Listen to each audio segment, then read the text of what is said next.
Buenos días amigos, buenos días familia de la fe, que Dios les bendiga, les saludo con la paz del Señor. Qué bueno poder estar una vez más aquí reunidos para compartir el mensaje de la palabra de Dios, que es el alimento espiritual que sostiene nuestras vidas.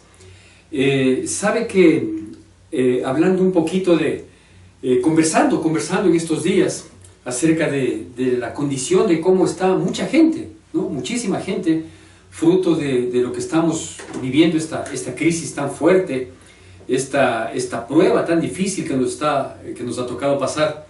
Me enteraba, por ejemplo, de personas conocidas, no les he visto por mucho tiempo, a algunos de ellos, pero me enteraba de las condiciones críticas, de las condiciones tremendas que están afrontando, que estamos afrontando, pero obviamente los resultados, las consecuencias que estamos viviendo son diferentes en cada vida, en cada persona. Y una de ellas me preguntaba y me decía, pero ¿por qué, por ejemplo, hablando de una X persona, me decía, ¿por qué esta persona que se le veía con tanta solvencia, que se le veía con tanta firmeza, que se le veía tan bien parado como se solía decir antiguamente, ahora ha caído en esta condición? Así que esta conversación inquietó para que podamos compartir el mensaje de esta mañana. Y recuerdo que lo que yo le decía a este amigo con el que conversaba, le decía que posiblemente la condición de algunas personas frente a esta crisis generalizada, porque todos la estamos viviendo, la condición de algunas personas es porque esto nos ha permitido ver quiénes mismos somos en la vida, ¿no? En la vida. Y por eso me he permitido llamarle a este tema, ¿sí? Los actos nos definen. Los actos nos definen. Porque a la postre es así, Y para eso quiero compartir un poquito esta historia. En algún momento Jesucristo se sentó en un monte a conversar con la multitud, con sus discípulos ahí, todos ellos cercanos. Pero había una gran multitud en este monte. Y en este monte el Señor Jesucristo pudo disertar acerca de muchos temas. Los estudiosos de la Biblia, algunos de ellos dicen, por ejemplo, que disertó acerca de 22 temas aproximadamente. Temas reales, temas de la vida, temas que necesitamos nosotros reflexionar al respecto. Y uno de esos, quizás el último de esos, según un evangelio, habla precisamente de esto, ¿no? de cómo nos terminan definiendo nuestros actos, nuestros frutos, lo que nosotros hayamos hecho en la vida y cómo estamos tan firmes o tan susceptibles o tan frágiles en la vida. ¿Cómo saberlo? ¿Sí? Si es que efectivamente estamos afirmados en la vida, si es que efectivamente estamos caminando con pasos fuertes, ¿sí? En la dirección correcta, pues en las pruebas, en las dificultades, en las tribulaciones, en las angustias, ahí nos damos cuenta quién es quién. Por eso se llama este tema, los actos nos definen. Y para eso quiero darle lectura de unos pocos versículos que se encuentran en dos evangelios, pero vamos a tomar como referencia el evangelio de Lucas, también se encuentra en el evangelio de Mateo. En el evangelio de Lucas, capítulo 6, versículos del 46 al 49, evangelio de Lucas, capítulo 6, versículos del 46 al 49, la palabra de Dios dice así. Le pido por favor que me siga con la atención debida, con la reverencia debida, y si usted puede seguir en casa o en donde se encuentre con este texto bíblico, bien puede hacerlo. Lucas capítulo 6, versículos 46 al 49, la palabra de Dios dice así. ¿Por qué me llamáis Señor, Señor, y no hacéis lo que yo digo? Todo aquel que viene a mí y oye mis palabras y las hace, os indicaré a quién es semejante. Semejante es al hombre que al edificar una casa, cavó y ahondó y puso el fundamento sobre la roca. Y cuando vino una inundación, el río dio con ímpetu contra aquella casa, pero no la pudo mover, porque estaba fundada sobre la roca. Mas el que oyó y no hizo, semejante es al hombre que edificó su casa sobre tierra, sin fundamento, contra la cual el río dio con ímpetu, y luego cayó. Y fue grande la ruina de aquella casa. ¿No es cierto? Entonces, esta palabra estaba dirigida por Jesucristo hacia todas las personas que habían ido a Él, que habían llegado delante de Él. ¿No es cierto? Y esto podemos asemejar y decir que Efectivamente, esta es una palabra para todos los que decimos que creemos en Dios, que de uno u otro modo tratamos de tener una relación con Dios. Hay quienes tratan, intentan, viven intentando tratar de tener una relación a través de una religión, por ejemplo, ¿no es cierto? La religión no es otra cosa que mecanismos humanos creados, ¿sí?, para tratar de tener un acercamiento, una relación con Dios. Una relación con Dios que, como ya vamos a ver, se vuelve necesaria. En algún momento nos damos cuenta que es necesaria. ¿Por qué digo esto? Porque hay muchas personas que dicen, no, yo no tengo ni Dios ni ley, yo vivo mi vida, yo trato de ser buena gente, yo no he matado, yo no he robado, yo no he hecho esto, etcétera, etcétera. Entonces cada quien tiene su parámetro de vida, ¿no? Pero hay momentos en la vida, distintos momentos en la vida, a veces de manera personal, a veces de manera familiar, a veces de manera nacional o mundial, como hoy en día, en que nos damos cuenta de la necesidad de Dios. Definitivamente hay una necesidad de Dios, aunque muchos sigan sin querer reconocerlo. Pero digo, así es la vida. Hay veces que la vida nos pone entre la espada y la pared, y es ahí cuando nosotros tenemos que tratar de manejarnos conforme a lo que Dios demanda, a lo que Dios espera de nuestras vidas. Así que aquí habla Jesucristo, digo, a las personas que habían llegado a Él, es decir, a la gente que voluntariamente le seguía, ¿no es cierto? Esto no era una palabra para el que pasaba por ahí, le miraba a Jesús y no le hacía caso y seguía. Bueno, pues él no tiene interés, él no le da la importancia del caso, él piensa que es innecesario escucharle, no pasa nada, no hay ningún inconveniente, ¿no es cierto? Pero estos son gente que vino a Él.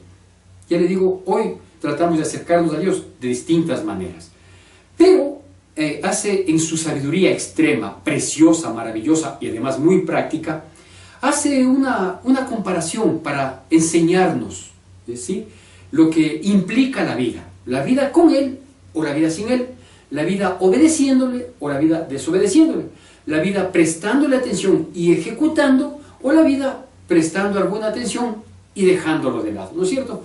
Y dice, habían dos hombres, ¿sí? Cada uno de estos había construido una casa, ¿sí? Es decir, lo que toda la gente veía era una casa del uno y una casa del otro, ¿sí? Hasta ahí no había ningún problema.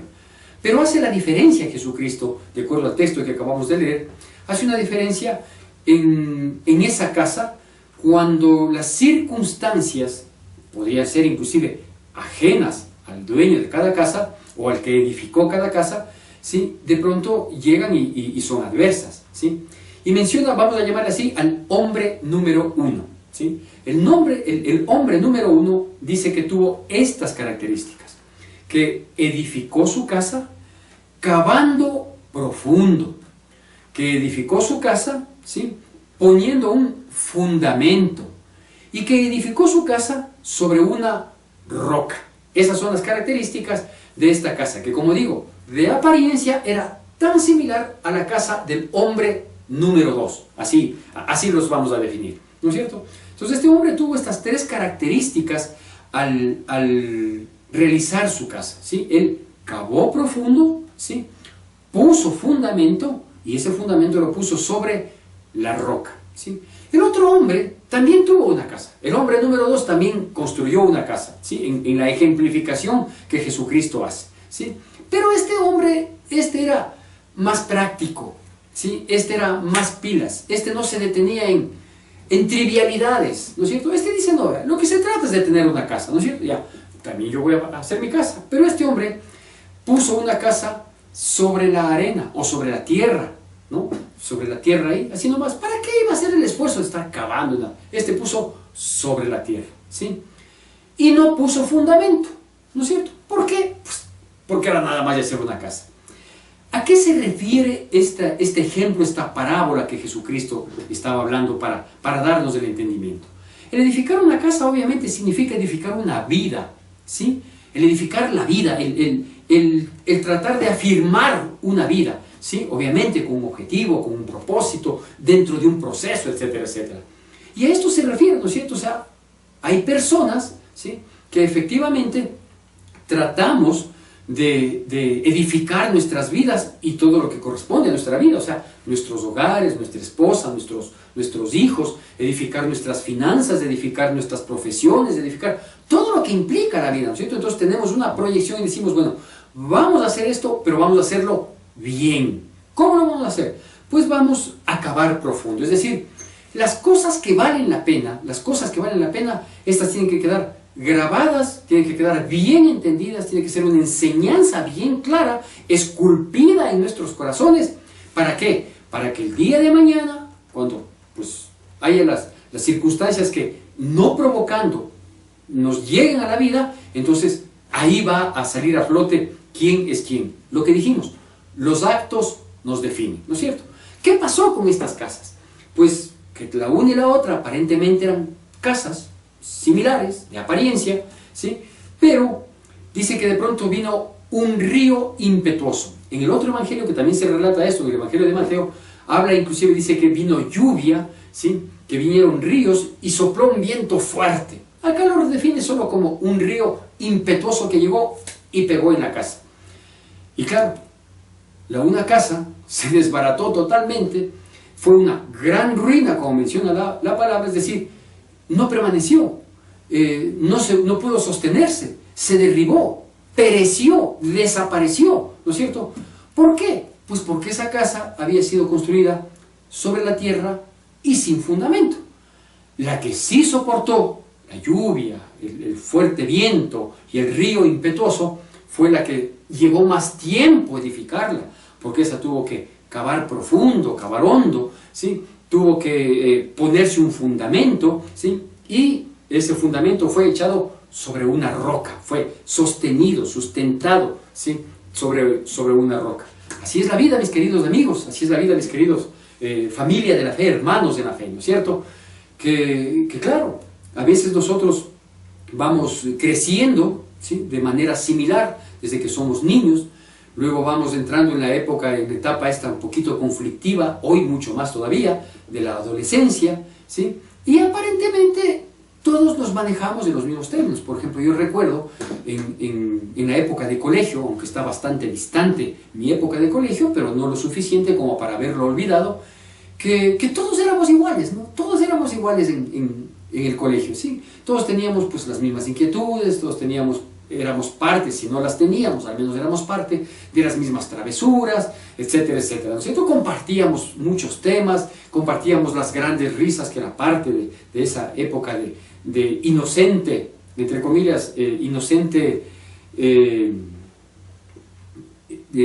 le digo? Inocentes travesuras, de inocente irresponsabilidad, ¿no es cierto? Era una irresponsabilidad propia de la vida. La gran responsabilidad pesaba sobre los padres. Nosotros en la adolescencia, vea, ahí cada quien viva su vida, viva la fiesta, ¿no es cierto? Y tratando de suplir las pocas obligaciones que se tenían en aquel entonces. Digo, épocas de la vida en las que aparentemente todo es lo mismo, todo es igual, ¿no es cierto?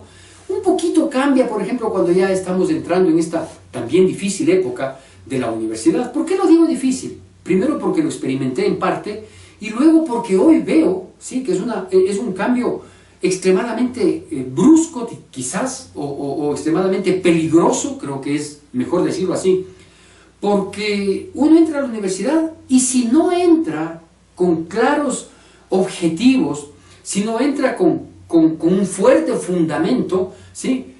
Lo más probable es que la universidad, que aparte de otorgarle un título, quizás bien obtenido, quizás con esfuerzo, quizás con sacrificio, quizás con la verdadera intención de ser de los mejores, la universidad termina siendo el infierno, ¿no? La universidad termina siendo el infierno porque hay de todo vale, todo es permitido, hay inmoralidad, hay vicios, hay de todo. Y los chicos de la universidad obviamente tienen la facilidad, ¿sí? De engañar a los padres. Porque los padres ya no tenemos pues opción de ir a verificar sus horarios, de ir a verificar si efectivamente se trasnocharon y no aparecieron un día en la casa porque a lo mejor se fueron a hacer un trabajo, será cierto, será mentira, no sabemos, ¿no es cierto? No sabemos, es más, ni siquiera sabemos si es que el título obtenido fue de buena fe, fue copiando, fue plagiando, en fin, ¿no es cierto? Lo único que nosotros podemos mirar es que en un momento determinado, a lo mejor nuestros hijos culminan una carrera, ¿no es cierto? Reciben su su título, su certificado de aprobación de esa carrera, y luego de esta etapa de la vida comienza a verse los verdaderos resultados, ¿no es cierto? Si es que es un buen profesional, si es que no lo es, si es que aprendió o pasó copiando, si es que es honesto o no es honesto, si es que pisotea al resto, si es que le importa el resto, si es que la profesión le sirve no solo para proveerse, sino también para dar servicio, o simplemente es una apariencia para negociados, qué sé yo, ¿no es cierto? Es decir, con el tiempo los actos nos definen. ¿Por qué? Porque todos los que pasamos por esas etapas de la vida, desde la infancia, la adolescencia, la juventud, la madurez y luego ya las siguientes etapas, ¿no es cierto? Aparentemente, digo, todas son iguales, pero a todos nos pasa situaciones críticas, ¿no es cierto? O sea, nadie está exento, por ejemplo, de pasar una prueba, de pasar una dificultad, de que le visite un problema, de que la adversidad a veces venga a golpear las puertas de nuestras vidas. Nadie está libre, ¿no es cierto? Hoy mismo. Gente con poder económico, gente pobre, blancos, negros, rubios, ojo claro, ojo negro, cholos como yo, ¿sí? O qué sé yo, de distintas razas, ¿sí? Muy cultos, muy preparados, muy ricos, muy pudientes, muy de estirpe, o quizás los que somos así, de perfil bajo, no sé qué. Todos estamos pasando una prueba.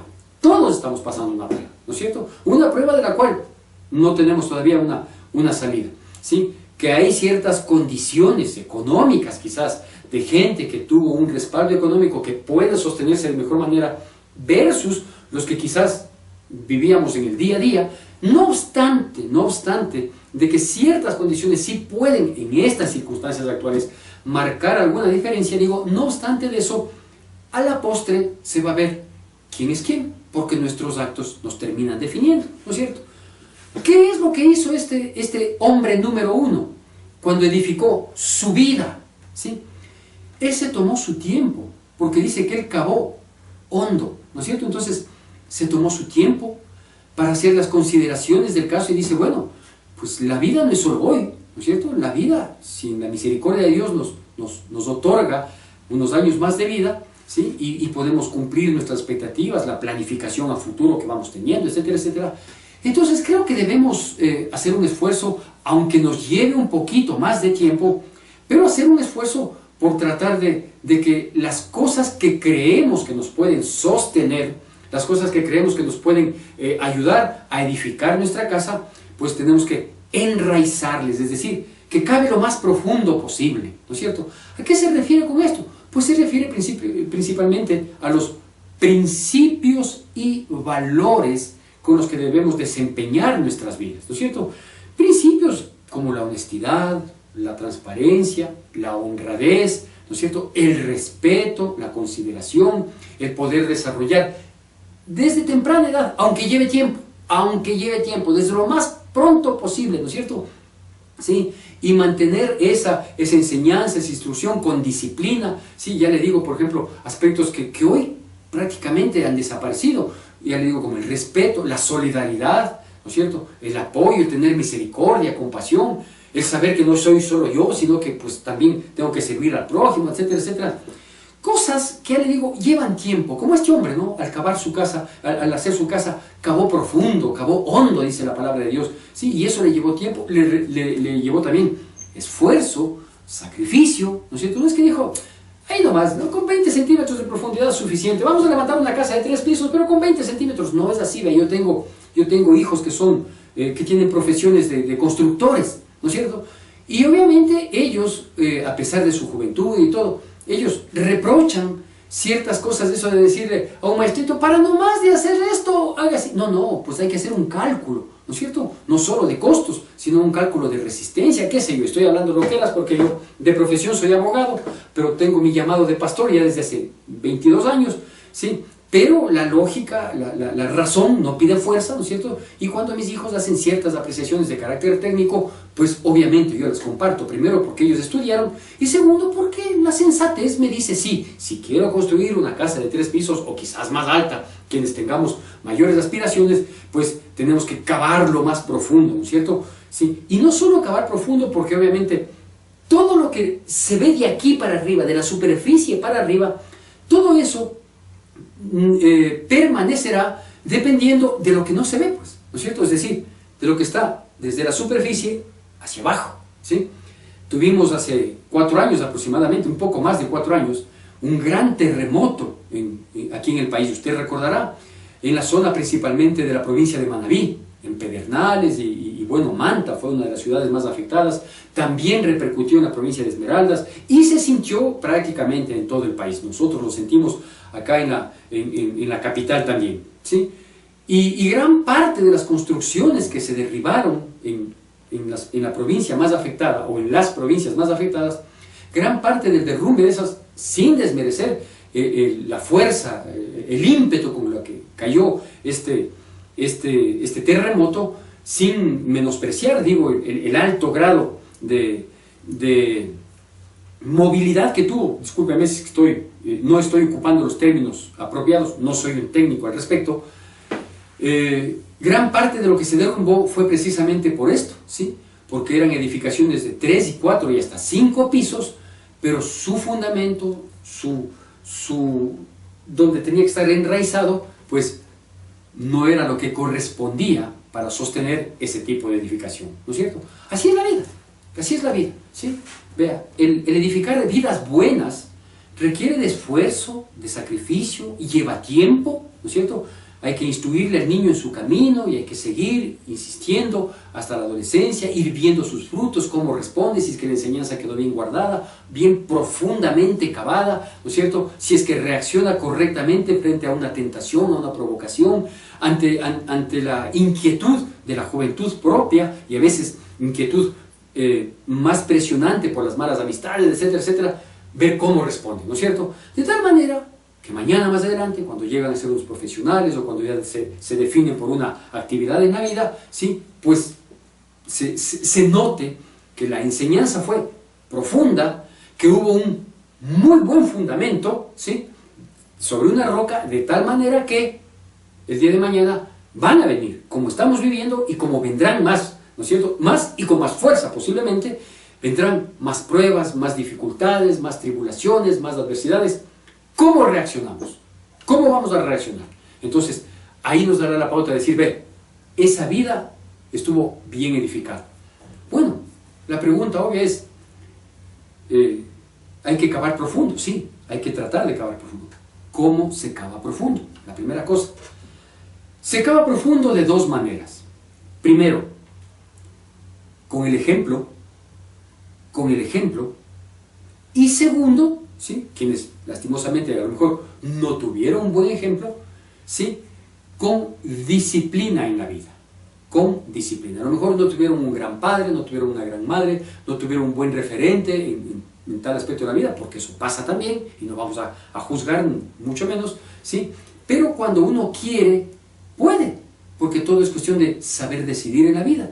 Entonces, yo quiero, por ejemplo, decir, mi casa, refiriéndome a mi hogar, ¿no es cierto? Yo quiero que mi hogar sea muy solvente, yo quiero llegar a cumplir todos los años de vida con mi esposa, con la mujer de mi juventud, alegrarme y que sean mis hijos, sean una paz, una tranquilidad, una garantía en algún momento de la vida, ¿no es cierto? Un respaldo en la vida. No es que en ellos invertimos para luego cosechar, no, simplemente invertimos principios, valores, una buena educación, y no estoy hablando precisamente de la académica. Hay que procurar y que aprovechen, ¿no es cierto? Entonces, eso vendría a ser el cavar profundo. Pero el fundamento, ¿cuál es?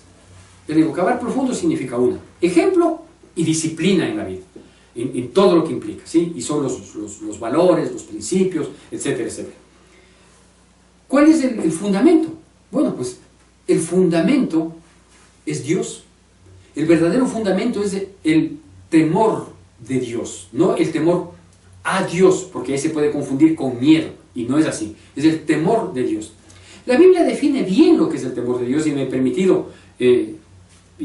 permitido, sacar este versículo, que usted lo va a mirar en su pantalla, y que se encuentra en el libro de Proverbios capítulo 8, versículo 13. Proverbios capítulo 8, versículo 13, define al temor de Dios, y dice así: el temor de Jehová es aborrecer el mal, la soberbia y la arrogancia, el mal camino, y la boca perversa, aborrezco. Ese es el temor de Dios, aborrecer el mal, ¿no es cierto? ¿No es cierto? Y la arrogancia, la soberbia, ¿sí? Y el vocabulario deshonesto, el vocabulario soez, eso que va acompañando a la prepotencia, ¿no es cierto? Una palabra que humille, que se jacte. Vea, eso dice que Dios aborrece. Entonces, en definitiva, el temor de Dios es aborrecer lo malo, aborrecer el mal, ¿sí? Todas esas cosas que a la vuelta de la esquina han terminado siendo apariencia, porque se derrumbaron, ¿no es cierto? Entonces, ¿qué pasó con el hombre número 2? Pues el hombre número 2 dice que también edificó su casa. Y por un tiempo, quizás, esto ya es una elucubración muy mía, por un tiempo las dos casas eran iguales, las dos situaciones eran iguales.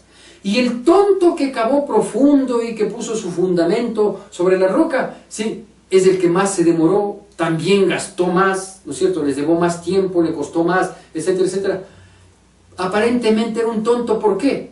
Porque el que estaba un poquito más a un costado de la casa construida, con esfuerzo, con dedicación, con disciplina, con ejemplo, con ímpetu, con decisiones sabias, permanentes, constantes, ¿no es cierto? ¿Para qué? Si había otro, el hombre número 2 que construyó otra casa, igualita, igual tenía tantos pisos, igual tenía la misma apariencia, hasta tenía algunos adornos simpáticos. Pero ¿qué pasó cuando vino la prueba? Cuando la lluvia cayó, cuando el río impetuoso golpeó y cuando los vientos soplaron, dice que no quedó nada, que fue una gran ruina. Es más, no solo que no quedó nada, sino que fue una gran ruina. Y eso igualmente está hablando de la vida, ¿no es cierto? Cuando nosotros tomamos la vida con ligereza, cuando decimos no, lo mismo que el otro hace con esfuerzo, yo lo puedo hacer con la ley del menor esfuerzo. El vivo vive del tonto y el tonto de su trabajo. El otro que tonto que trabaje, yo robo, ¿no es cierto? El otro que se prepare, sí, yo acá copio.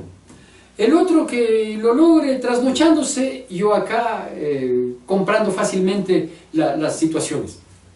Y hoy la vida es así, ¿no es cierto? Hoy vemos que en la vida estamos con la ley del menor esfuerzo, ¿sí? Hoy ni siquiera hay el ejemplo de decir, mi hijo, hay que ser honrado, hay que ser honesto, porque rato menos pensado aparecen los nombres de la banda de delincuentes. Bueno, de los delincuentes de cuello blanco aparecen menos los nombres, pero algún rato aparecerán, ¿no es cierto? Porque no hay nada oculto que no haya de ser revelado, dice la palabra de Dios. Y va saliendo, y va saliendo, y va saliendo, ¿no? Y toda la pinta, y toda la jactancia, y toda la soberbia, y toda la arrogancia, y todo lo que el otro consiguió con esfuerzo, yo lo conseguí mucho más rápido, porque el otro es lento, ¿sí? ¿En qué quedó? Vino y dice que fue gran ruina. Pregunto, ¿no es eso lo que hemos visto a lo largo de la vida? Hoy más, hoy es más frecuente, hoy es el pan de todos los días. Pero ¿no es eso lo que hemos visto a lo largo de la vida? ¿Quién es el que permanece? ¿Quién es el que verdaderamente logra? ¿Quién es el que sabe enfrentar las situaciones? ¿Sí? Pues el que hizo bien las cosas. El que fundamentó su vida, porque el fundamento es este. El que fundamentó su vida en Dios, en su palabra. El que se esforzó por cumplir sus mandamientos, sus preceptos, sus estatutos. Ese es el que permanece. Ese es el que persevera. Y no estoy hablando, por favor, no me vayan a malinterpretar, con eso de que, pero yo conocí uno que era buena gente, que era cristianito y que cumplía todo y se murió. Si la muerte no es ni un premio ni un castigo. La muerte es una etapa entre las dos vidas. Esa es la muerte. Es un lapso entre las dos vidas. Entre la terrenal, en la cual debemos edificarla, ¿sí? Ahondarla y profundizarla en los principios y valores dados en el temor de Dios, porque ese es el fundamento, es decir, vivir como dice la palabra. ¿Para qué? Para que luego nosotros podamos disfrutar y saber que hay una garantía. ¿Qué es lo que sostiene hoy en día las vidas? ¿Sí? Las grandes empresas, no, las grandes empresas también están quebradas, excepto unas 3 que 4. Las grandes empresas que tenían gran cantidad de trabajadores, liquida tanto trabajador ahora que la productividad se vino abajo. ¿Sí se da cuenta? Entonces, ¿quiénes, por la infinita misericordia de Dios, por la bondad, por la generosidad extrema de nuestro Dios, quienes nos estamos sustentando, somos quienes hemos cavado nuestras vidas? No es que tengamos, de hecho no lo tenemos, ¿sí? Un gran respaldo económico, ni mucho menos. Pero los principios, los valores, el temor de Dios, el cogernos hoy de Dios, el buscarle en oración, Todos los días hicimos un compromiso, por ejemplo, en nuestra congregación, de que todos los días a las 9 de la noche vamos a estar doblando rodillas, perseverando, con disciplina, con ímpetu, creyéndole, rogándole, clamándole, derramándonos delante de Dios. Pues sentimos cómo Dios nos sostiene, sentimos cómo Dios nos levanta, sentimos cómo Dios nos empuja. El problema es para todos, pero nuestras obras nos definen, ¿no es cierto? A la postre, ¿quién quedará caído y quién quedará de pie? Mis queridos hermanos, la clave en todo esto está dicho en estos versículos, tanto en el primer versículo que leímos, que es el versículo 46, como en el versículo 49. ¿Sí? Es muy clara, dice, la diferencia de la vida que se sostiene, que permanece y que ante las pruebas terminamos no solo aprobados, sino más que vencedores en Cristo Jesús, o una prueba que termina acabándote, derribándote, acabó con tu hogar, acabó con tus relaciones, acabó con tu economía, acabó con tu vida, con tu salud, con todo, ¿no es cierto? Entonces, la diferencia, ¿saben qué está? En este aspecto.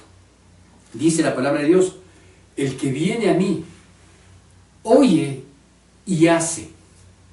Porque nosotros también el versículo 49 de la porción que leímos de Lucas capítulo 6, también dice, porque los otros también oyeron, pero no hicieron. El hombre número 2 no hizo lo que oyó, o sea, lo que hay que hacer. Ahora que usted está escuchando este mensaje, ahora que quizás haya personas que hayan perseverado en tratar de conocer la palabra de Dios, en este tiempo, ¿no? Hoy estamos ya volviendo, digamos, a la ocupación al 100% del día, a pesar de que las autoridades y el semáforo en el que estamos no nos permite, pero bueno, parece que hacemos muy poco caso al respecto.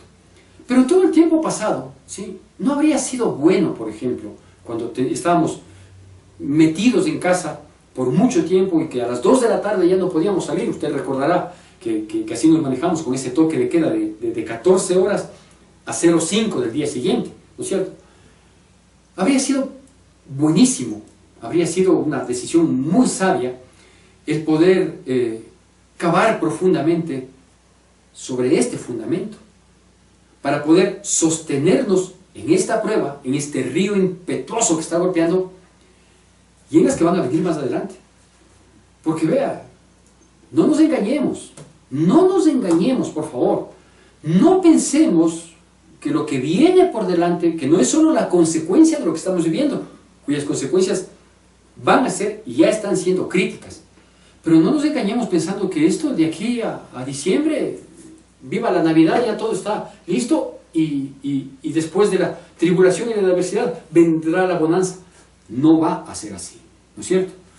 Hay que tratar de permanecer firmes. Lo mejor que le puede pasar a una persona, ¿sí?, es mantenerse siempre de pie ante las circunstancias y de rodillas delante de Dios. Eso es lo correcto, ¿no es cierto? Y afrontar y ponerse la batalla esta, ponerse al frente y poner el pecho a las balas. Y quienes somos cabeza de hogar, como en mi caso, ¿sí?, ponerse la familia al hombro y vamos para adelante. Pero para eso hay que saber cavar profundo, hay que saber poner un fundamento, y el fundamento es el temor a Dios. Que enseñarles a nuestros hijos que hay que amarle a Dios con toda nuestra alma, con toda nuestra mente, con todo nuestro corazón y con todas nuestras fuerzas. Y decirles a nuestros hijos y nosotros estar pendientes que un día más pronto que tarde vamos a dar cuenta delante de Dios. Vamos a dar cuenta delante de Dios. Cualquier doctrina, cualquier pensamiento, cualquier argumento que pretenda desmerecer esta afirmación que nos da la Biblia y que nos da la vida, porque hemos visto, simplemente no tiene valor alguno. Algún día daremos cuenta delante de Dios. De ese Dios, que si nosotros hacemos de Él nuestra roca, nuestro fundamento, obviamente llegará un día en que nos diga: bien, buen siervo y fiel, en lo poco has sido fiel, en lo mucho te pondré, entra al gozo de tu Señor. O lo contrario, ¿no es cierto?, que ante la dificultad, la prueba, la adversidad, ¿sí?, terminemos derrotados, en gran ruina, como menciona la palabra, ¿sí?, desbaratado todo lo que el hombre llama garantía, fortaleza, respaldo, delante de Dios, nada se puede detener. Yo le hago la invitación, como lo he hecho en ocasiones anteriores, para que usted considere mi propuesta que obviamente nace de la palabra de Dios. Acepte a Jesucristo en su corazón, revea su vida, reconozca sus errores, sus pecados, confiéselos delante de Dios. No hace falta delante de los hombres, porque los hombres somos tan pecadores como el resto, pero confiese delante de Dios. A un corazón contrito y humillado, Dios no lo desprecia. Y haga un firme propósito, aunque le cueste, porque no es fácil, porque todo lo bueno implica sacrificio. Aunque cueste, vayamos dejando las malas actitudes, vayamos dejando las cosas que no convienen, vayamos superando los vicios, pongamos en orden nuestras prioridades, demos atención a lo importante y no nos dejemos solo impulsar por lo urgente, ¿sí? Y hagamos bien la casa, es decir, edifiquemos nuestras vidas, nuestros hogares y nuestras generaciones en el temor de Dios. Y el resto deje de parte de Dios, que Él hace las cosas de manera perfecta. Que Dios le bendiga y nos volveremos a ver, si Dios lo permite, el domingo próximo.